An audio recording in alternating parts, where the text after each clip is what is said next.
Glory जो है वो अपनी कैटेगरी में बड़ी ही मुनफरिद सी गाड़ी है, क्योंकि बहुत कम गाड़ी हैं जिनमें 7 सीट्स हैं और वाहिद इस प्राइस रेंज में आज जो आप ले सकते हैं वो BRV है या ये वाली गाड़ी है। तो आज हमने पकड़ा है फरहान को, जो 2-2.5 साल से ये गाड़ी ख़रीद के यूज़ कर रहे हैं और 23,000 किलोमीटर चला चुके हैं।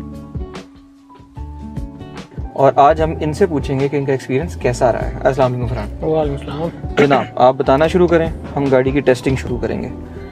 2.5 सालों का एक्सपीरियंस। फिलहाल 2.5 साल के एक्सपीरियंस है। खैर मैंने SUV कभी पहले नहीं ली हुई, ना कभी पहले चलाई है, तो इसको चला के डेफिनेटली आपको एक फीलिंग तो आती है कि SUV है, बड़ी गाड़ी है, बड़ी गाड़ी इसका ये आपको फील आता है। और अगर आप इसके मतलब के बॉडी पार्ट्स उनको भी अगर आप देखते हैं ना, दरवाजे इसकी अच्छी क्वालिटी के हैं, इसका जो हुड है वो अच्छी क्वालिटी का, गाड़ी भारी है, तो इसको चला के एक डेफिनेटली एक फीलिंग आती है कि आप गाड़ी से SUV पर आए। ब्रेकिंग रिस्पॉन्स, एक्सेलरेशन रिस्पॉन्स, गाड़ी को उठाना, गाड़ी को रोकना, उससे डेफिनेटली पता चलता है।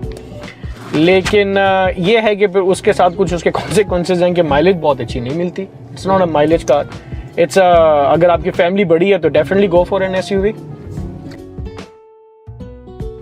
आपको इसकी माइलेज अभी तक सबसे बुरी और सबसे अच्छी क्या मिली? यार मुझे मोटरवे पे मैंने इसको तकरीबन 11 तक ले लिया माइलेज, 11 तक मैं ले आता हूँ, लेकिन सिटी के अंदर ही मुझे कहीं एनीवेयर फ्रॉम 7 to 9 के दरमियान देती है। और सिटी से मुराद है इस्लामाबाद की अच्छी ड्राइविंग, इस्लामाबाद। लेकिन आप ये मतलब बहुत ही अंदर किसी अंदरून शहर लाहौर या अंदरून शहर पिंडी चला रहे होंगे, फिर चीज़ें फ़र्क हो जाएंगी, उसमें थोड़ी सी फ़र्क हो जाएंगी। लेकिन खैर जो मेरी इस्लामाबाद वाली ड्राइव है, क्योंकि मुझे यहाँ से जाना पड़ता है जो एक्सप्रेसवे है, और वो जो आपने आजकल देखी है हालात ट्रैफिक के वहाँ पे हो रहे हैं, तो वहाँ पे भी मुझे भाई वही आपको बताया 7 से 9 के दरमियान 6 भी दे देती होती है जब बुरे वक्त आते हैं। अच्छा। और लेकिन इसमें छोटी छोटी बातें ना, हर किसी की माइलेज सेम नहीं है। ये गाड़ी मेंटेन्ड है from dealership on it's best quality parts जो आपको यहाँ पे मिल सकते हैं, और फ्यूलिंग इसके अच्छे स्टेशन से हो रही है। टायर प्रेशर जो कि अक्सर लोग गलत रखते हैं, उसकी हम लिंक भी डालेंगे, वो आपने ठीक वाला रखा हुआ है। इसका tyre pressure by the way हमने देखा था तो 34 PSI है। 34 PSI। तो जो 30 पे चला रहे होंगे उनको माइलेज थोड़ी बुरी मिलेगी, क्योंकि वो गलत चला रहे होंगे। And try to understand Bilal, क्योंकि ये गाड़ी आ रही है, ये वाला तो इम्पोर्टेड वर्जन था ना, और ये इसके अंदर जो टायर आए वो भी चाइनीज टायर हैं, वो स्नो टायर्स हैं। उनकी वैसे भी ग्रिप ज्यादा होती है। एग्जैक्टली, उनकी ग्रिप थोड़ी वैसे भी ज्यादा होती है, बहुत सॉफ्ट टायर है, और ये से माइलेज आपकी जरा थोड़ी सी वैसे भी कम आती है, थोड़ी सी बुरी। इसमें अगर रोड टायर डाल दिया जाए तो ये थोड़ी सी बेहतर हो जाएगी। मैंने किया नहीं है एक्सपेरिमेंट, अगर करें तो हो जाएगी बेहतर शायद। 23,000 किलोमीटर में क्या क्या मसले आए? यार ऑनेस्टली स्पीकिंग, वैसे मुझे गाड़ी में कोई प्रॉब्लम नहीं आया, कहीं खड़ी नहीं हुई आज तक गाड़ी, नहीं कभी भी नहीं, कोई प्रॉब्लम नहीं आया। पे गए हैं यार, मरी तक गया हूँ, पीर सुहावा तक गया हूँ, मुझे कोई प्रॉब्लम नहीं आया सच गाड़ी में, क्योंकि इसमें एक स्पोर्ट्स वर्जन भी है, स्पोर्ट्स मोड भी है इसका। अगर आपको कहीं पे ऐसे फील हो भी कि गाड़ी थोड़ी सी अंडर पावर हो रही है तो आप वो लगा लें, उसमें गाड़ी सही हो जाती है। सही। मुझे जो गाड़ी चला के अभी हमने थोड़ी सी ड्राइव की है, टेस्ट ड्राइव से पहले भी, मुझे जो एक्सपेक्टेशन थी फ्रॉम अ चाइनीज़ SUV, उससे मुझे तो गाड़ी एक्चुअली ज़्यादा बेहतर लगी। सॉलिड बिल्ड की फील है, ये नहीं लग रहा कि एक चीनी एक जहन में आता है ना, पहले चाइनीज़ प्रोडक्ट्स आई थी कुछ, जैसे जो एल्सविन की क्वालिटी मुझे थोड़ी सी उस तरह की नहीं लगी जिस तरह की एक प्रॉपर अच्छी सेडान की होती है, लेकिन इसकी मुझे क्वालिटी मुनासिब लगी। आगे से बिल्कुल चलाने में ऐसे लग रही जैसे एक स्पोर्टेज इस किस्म की कोरियन कार्स हैं, बड़ी एज स्पोर्टेज से ज़्यादा है।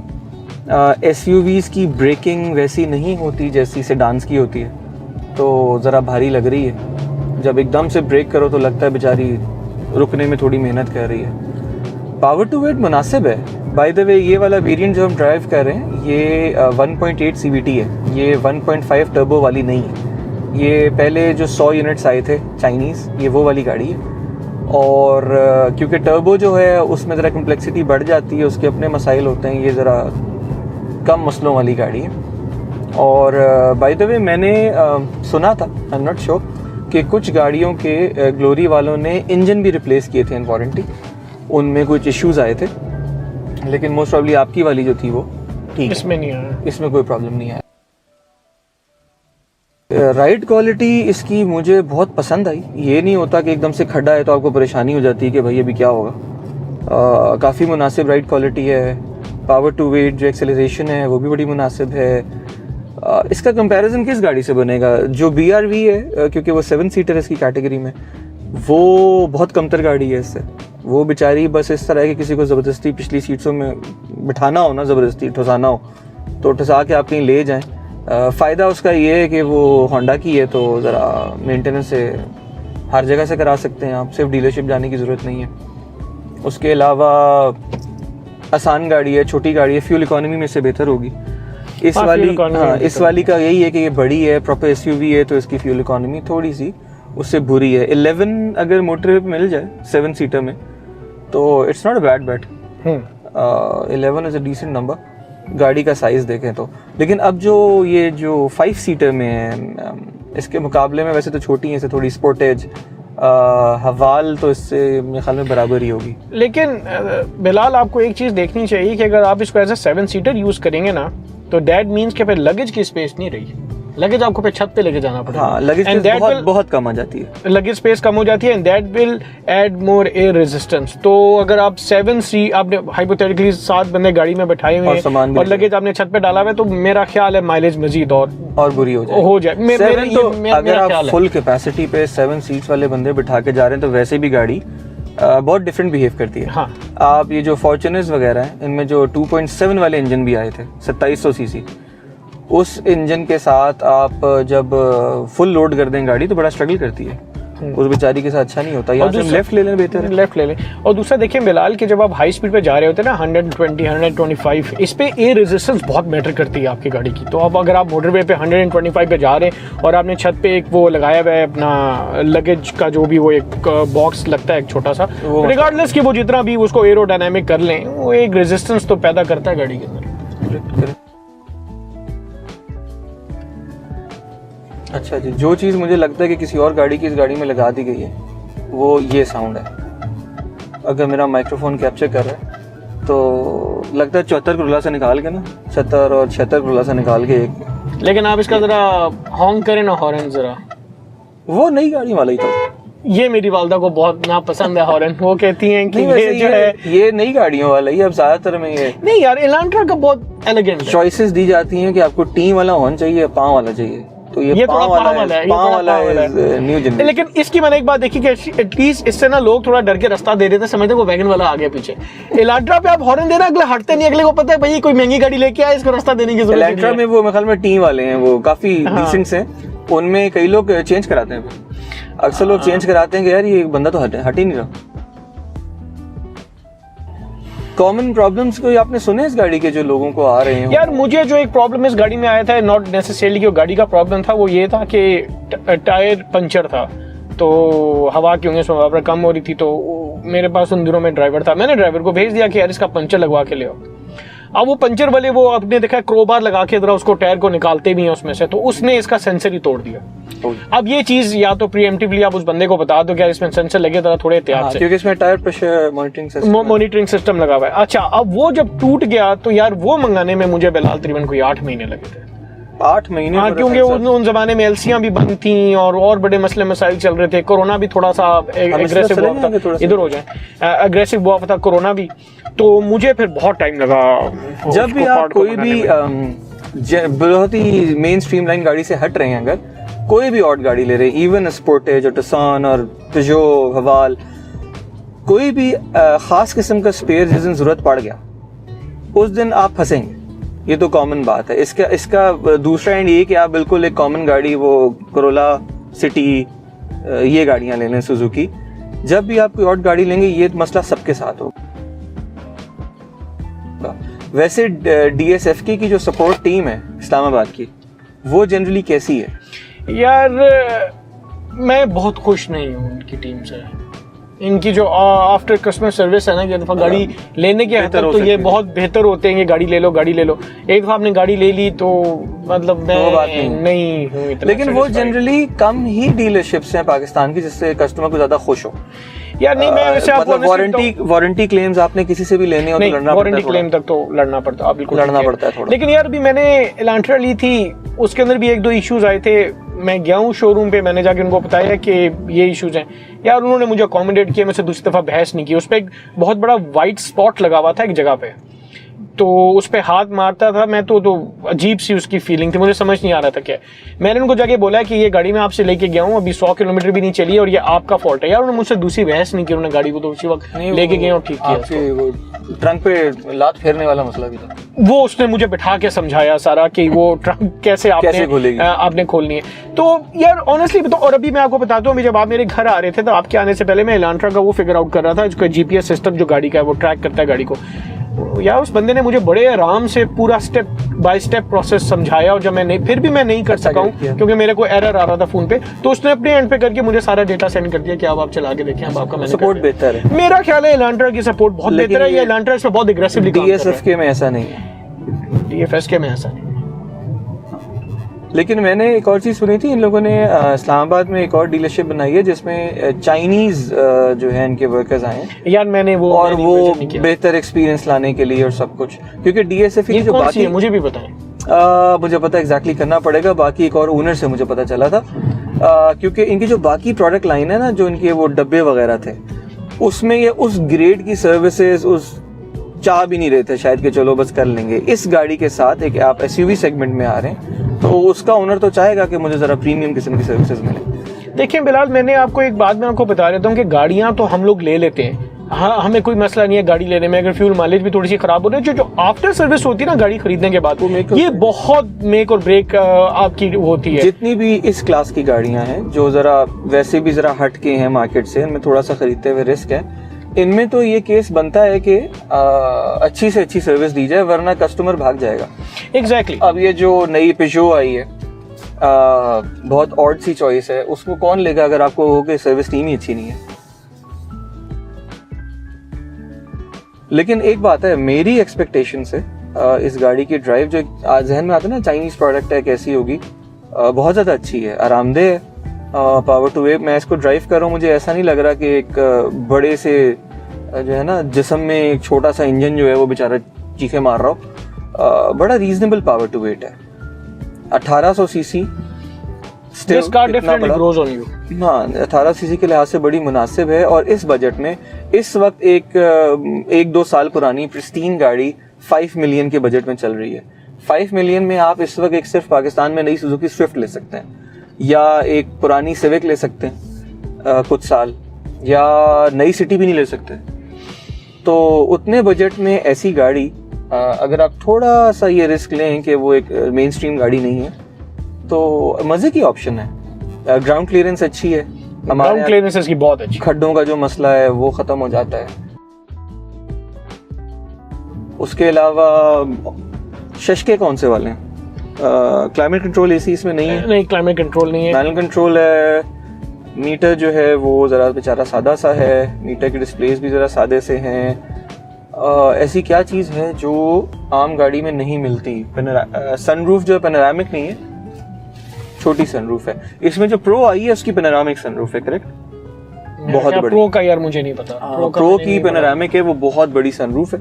ये वो उसका एक बड़ा स्पेशली आपके लिए ग्लासेस के लिए भी है। ये मेरी ग्लासेस अक्सर टूट जाती हैं, हाँ। तो ये मैं अपनी गाड़ी में लगवा लेता हूँ जाके। और ये वाली जो इसकी फील है ये मुझे ठीक लगी। हाँ, स्पीड ब्रेकर्स पे इसका रिस्पांस बहुत मजे का है। इसका जो बाउंस है, जंप है ना, प्रॉपर। अगर वो जो इसके टायर्स है ना, उनकी जगह अगर कोई प्रीमियम रोड टायर्स डल जाएं तो शायद इस गाड़ी की फील और फ्यूल इकोनॉमी भी थोड़ी सी और बेहतर हो जाए। ये मेरा ख्याल है, इसको देख सकते हैं। आफ्टर मार्केट इसके कोई हम वो पार्ट्स तो डाल नहीं सकते, कोई हाई परफॉर्मेंस एयर फिल्टर्स या कुछ, क्योंकि इस गाड़ी का पार्ट जनरली अवेलेबल नहीं है। ये कोई बहुत इतनी कॉमन गाड़ी नहीं है कि इसका सारा सामान मिल जाए, लेकिन टायर्स तक तो ईजी है। फ्यूल स्टेशन अगर मेरे ख्याल में आप उसका ख्याल नहीं रखेंगे तो उसकी फ्यूल इकोनॉमी और सफ़र करेगी। जहाँ से हमने राइट होना है, सीधा भी जा सकते हैं, राइट भी हो सकते हैं। राइट हो गया उसे गेट रेट पे निकल जाएंगे, सीधा ही जाए। एक बड़ी गाड़ी का फायदा ये है कि लोग जगह दे देते हैं। इसके मुकाबले में अगर आप एक यारिस में या स्विफ्ट में या विड्स में या इस तरह की गाड़ियाँ, विड्स फ्रेश इंपोर्ट भी शायद अब पहुँच दी जाए 5 मिलियन जा रहे हो, तो उसकी रोड प्रेजेंस कुछ और है। और इस गाड़ी की वड्डी गड्डी है, वड्डी गड्डी है, तो वड्डी गड्डी वाला जो है वो आपको प्रोटोकॉल मिल जाएगा इसमें। और काली हो तो लोग वैसे ही डर जाते हैं भाई काली बड़ी गड्डी आ गई। काली बड़ी गड्डी है तो शशके आपको मिल जाते हैं in a very reasonable budget with risk थोड़ा सा कि थोड़ी सी ऑड है, फ्यूल पे थोड़ी सी हैवी है। लेकिन बिलाल आप ये देखें ना कि जिसकी फैमिली बड़ी है और उसने लाहौर जाना है, वो जो 2 गाड़ियों में ट्रैवल करता है, वो अगर एक गाड़ी में ट्रैवल कर रहा है तो उसकी फ्यूल कॉस्ट तो बच रही है ना उस लिहाज से। करेक्ट, 2 गाड़ियों वाला तो एक वैसे भी एक गाड़ी में एक बड़ी फैमिली का साथ ट्रैवल करना इतना कंफर्टेबली मुश्किल है किसी भी और गाड़ी में। इसके अलावा अगर आप थोड़े कम बजट में जाएंगे तो वो डब्बे बच जाएंगे। वो जो चंगान का है, कारावान, वो सब तो डब्बा कैटेगरी है, वो आराम वाली कैटेगरी नहीं है। तो नहीं, उनकी आपने कैबिन नॉइज देखी है? वो तो एक बहुत मुख्तलिफ लीग की गाड़ी है, कम पैसों में फिर वही आती है। उसके बाद आप बहुत आराम से 19 से इसी में सफ़र कर सकते हैं। फ्यूल की हिट अगर आ रही है तो फिर आप घर में 2 गाड़ियाँ रखें, एक छोटी सी रखें और एक 7 सीटर रखें जिसमें आराम से फिर फिरें। हाँ, मतलब ये गाड़ी वो नहीं है जिसपे आप WT लेने जा रहे हैं फिर अंडे लेने जा रहे हैं, वो वाली गाड़ी नहीं है। ला सकते ये वो गला तो आप सकते अच्छे वाले अंडे लेना चाहते हैं। ये वो वाली गाड़ी है कि फाइबर हाई प्रोटीन अंडे लें तो वो आप once in a month इसको निकालें, लाहौर का मरी का ट्रिप करके आ जाए बस। हाँ, लेकिन वेरी नाइस। अगर इसकी असल में हम जो इससे चाह रहे हैं ना कि इसकी ब्रेकिंग परफॉर्मेंस और एक्सेलरेशन अगर और अच्छी हो, वो जो लीग है जिन गाड़ियों की वो इतनी महंगी है कि ये वाली तो केस ही नहीं बनता। वो फिर बहुत इसके ऊपर आप जो कह रहे थे ना कि अगर आपको ट्रंक स्पेस भी चाहिए 7 सीट्स के साथ, वो आती है आपकी किया की सोरेंटो में, और सोरेंटो इस वक्त मेरे ख्याल में 1.5 करोड़ तक पहुंच चुकी है। उसमें आपको 7 सीट्स प्लस लगेज और सब कुछ मिलता है और 3.5 इंजन।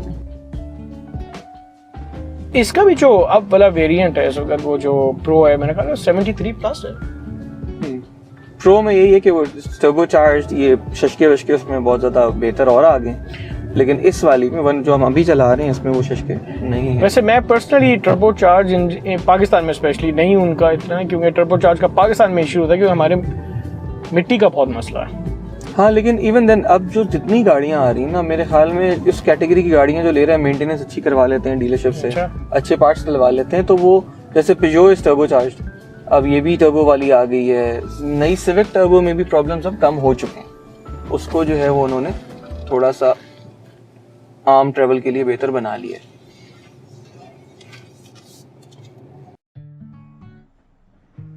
बाकी इस गाड़ी में आपको सबसे अच्छी और सबसे बुरी बात क्या लगी वो बता दें तो हम। यार सबसे अच्छी बात तो मैं यही कहूंगा कि इसकी है कि जो इसकी जो डेफिनेटली जो प्रेजेंस है और जो फील है ना चलाने की, वे प्रॉपर एसयूवी की है, आपको मजा आता है गाड़ी चलाने का। और बुरी बात तो मैं ऐसे नहीं कहूंगा, बस फ्यूल ही है। उसके अलावा इस गाड़ी का मेरा नहीं ख्याल इस गाड़ी में कोई फ्लॉ है। गाड़ी कंफर्टेबल है, आपने देखा ना गाड़ी कंफर्टेबल है। एक चीज जो लोग मिस करते हैं कि ये ऑल व्हील ड्राइव नहीं आई, ऑल 2 व्हील में ही आई। नहीं तो वो स्पोर्टेज का भी एक वेरिएंट ऑल व्हील ड्राइव है। हाँ, लेकिन इसमें ऑप्शन नहीं है ना, इसमें ऑप्शन आप चाहें भी। वैसे यार देनी चाहिए थी, ये जुल्म किया इन्होंने, जितनी बड़ी गाड़ी है इसको ऑल व्हील ड्राइव तो एटलीस्ट होना। लेकिन वो जो उसमें भी ऑल व्हील ड्राइव है वो कोई 4 व्हील वाली गाड़ी नहीं है, वो भी एक थोड़ा सा आपको स्नो से निकाल देगी। It's not a proper off road. नहीं, वो डिफरेंशियल लॉक की मैं बात नहीं कर रहा, हम इसको सिर्फ ऑल व्हील ड्राइव की बात करेंगे, इंजन पावर सब में जा रही है। करेक्ट।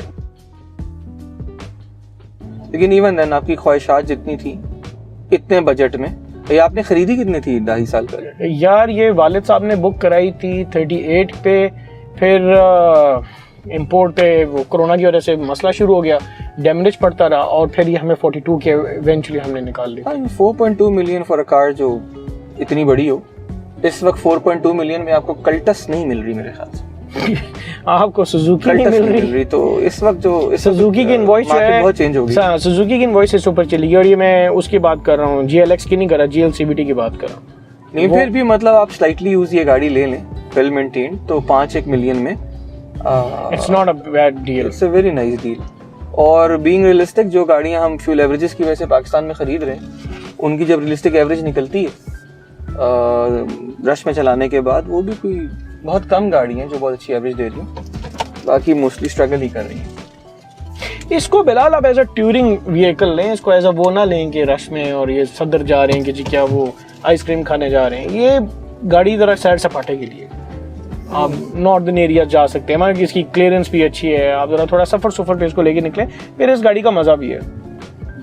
7 बंदे बिठा के आइसक्रीम खिलाने जाए तो फिर भी 2 गाड़ी सस्ती पड़ेगी। खैर मैं तो वैसे भी गाड़ी में आइसक्रीम खाने के बहुत हक में ही नहीं हूँ, गाड़ी का बेड़ा खड़ा हो जाता है। हाँ लेकिन इसमें एक है इशू बिलाल, और कि इसका जो ये वेंट है ना, ये ऑटोमेटिकली फ्रेश एयर पे चला जाता है, उससे आपके ना कैबिन फिल्टर पाकिस्तान में इस्तेमाल करने के लिए बहुत बुरी बहुत, और वो ऑटोमेटिकली चला जाता है, कभी कभी पता भी नहीं चलता, वो साइलेंटली हो जाता है। मोस्टली जो ये नई गाड़ियां आई हैं पाकिस्तान में, इन्हीं में मसला है, पहले वाली मसला नहीं है, ये इनकी प्रोग्रामिंग में। हाँ मतलब पाकिस्तान के लिए अभी हो गया, हम अभी बात कर रहे थे तो ये हो गया था, आवाज एकदम इसकी चेंज हो जाती है पाकिस्तान के लिए फीचर जो है। और अच्छा लेकिन गलत बात ये है कि ये लाइट नहीं ऑफ होती, या ये लाइट ऑफ कर देना तो पैसेंजर या ड्राइवर को पता चल जाए, वो लाइट भी नहीं ऑफ होने देता इसकी, यानी वो सिर्फ आवाज से पता चलता है कि इसको देख स्विच करिए। करेक्ट। और ये किस चीज का फीचर है? ये स्नो का है, अगर गाड़ी बर्फ में पा जाए, क्योंकि पाकिस्तान में बर्फ बहुत पड़ती है। तो ये करता क्या है? ये बेसिकली आरपीएम बिल्कुल नीचे गिरा देता ताकि एकदम गाड़ी एक्सेलरेट ना हो, स्नो पे आराम से। अच्छा, ये ट्रैक्शन और ज्यादा सेंसिटिव कर, वैसे ट्रैक्शन ऑफ होती है इसकी? हाँ मेरा ख्याल ये ट्रैक्शन ऑफ भी अवेलेबल है और स्नो का मोड भी है, यानी कि स्नो नहीं, मैंने जो चीज देखी है ना हाईवे पे भी चला के ना, ये इस पे क्या करता है कि आरपीएम को एकदम गिरा देता, आरपीएम अग्रेसिवली नहीं चढ़ने देता। स्नो पे बेसिकली आपने आराम से देनी होती है ना, ट्रैक्शन जनरेट कर सके किसी ना किसी तरह। ये ट्रैक्शन कंट्रोल से ऊपर लेवल बिल्कुल ही क्रॉल करने के लिए, जी जी, यानी एसयूवी का कोई ना कोई टच उन्होंने नहीं, ये तो बर्फ से निकालने के लिए दिया। तो एसयूवी है ना, कहीं तो आप फंसाएंगे और आपको फील हो कि आप एक एसयूवी में कीचड़ में फंसा, बिल्कुल ही गाड़ी ना लगे, पाकिस्तान में कीचड़ में बिल्कुल गाड़ी नहीं, हम आपको बर्फ वाले इलाकों में लेके चले। अच्छा जी, ऐसे कौन से फीचर्स हैं जो आपको लगता है कि होते तो अच्छा होता?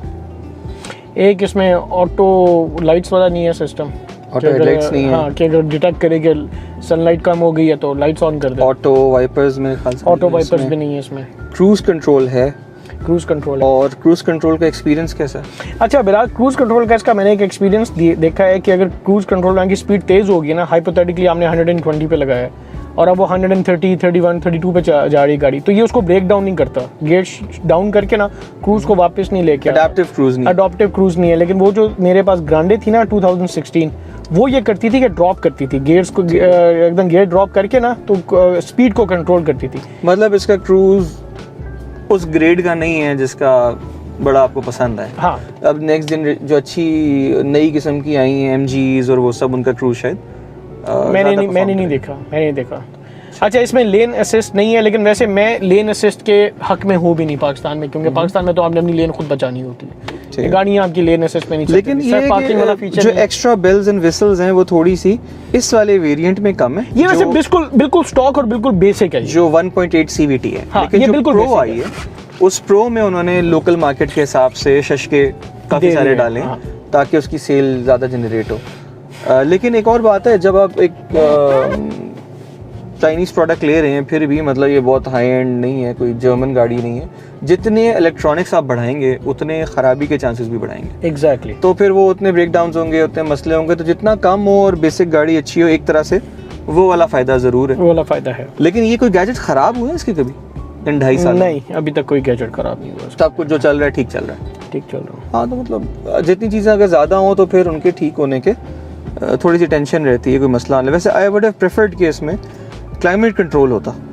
और दूसरी चीज़ में इस कैटेगरी में, और ये अगर थोड़ा सा क्या उसका एंड्रॉइड होता ना, अगर इसका जो इसकी स्क्रीन है तो वो भी थोड़ा वो भी अच्छा होता, क्योंकि मैं गूगल मैप्स नहीं यूज़ कर सकता, मैं फ़ोन बस कनेक्ट करके अपना ब्लूटूथ से। एक चीज़ जो ज़रा अच्छी डाल दी है वो इलेक्ट्रॉनिक ब्रेक है, कि वो हैंड ब्रेक नहीं है। गियर का पैनल वगैरह अच्छा बना हुआ है, फील एक अच्छी आती है, एक वो नहीं आती जैसे कोई बहुत लो क्वालिटी जो है ना मटेरियल्स यूज़ हुए हैं, मटेरियल्स अच्छे इस्तेमाल हुए हैं, जो चीज़ लगा दी गई है वो बुरी नहीं लग रही। सिर्फ एक मीटर जो है ना वो मेरे ख्याल से थोड़ा सा फीचरिस्टिक थोड़ा बना देते, स्पेशली जो इसका मल्टी इन्फॉर्मेशन डिस्प्ले है बीच का, वो बहुत ही लगता है बेसिक है, जैसे एक बहुत स्टार्टिंग लेवल गाड़ी में आता है। इसकी कैटेगरी के लिहाज से वो थोड़ा सा रंगीन सा बना देते, थोड़ा से फॉन्ट्स बेहतर होते।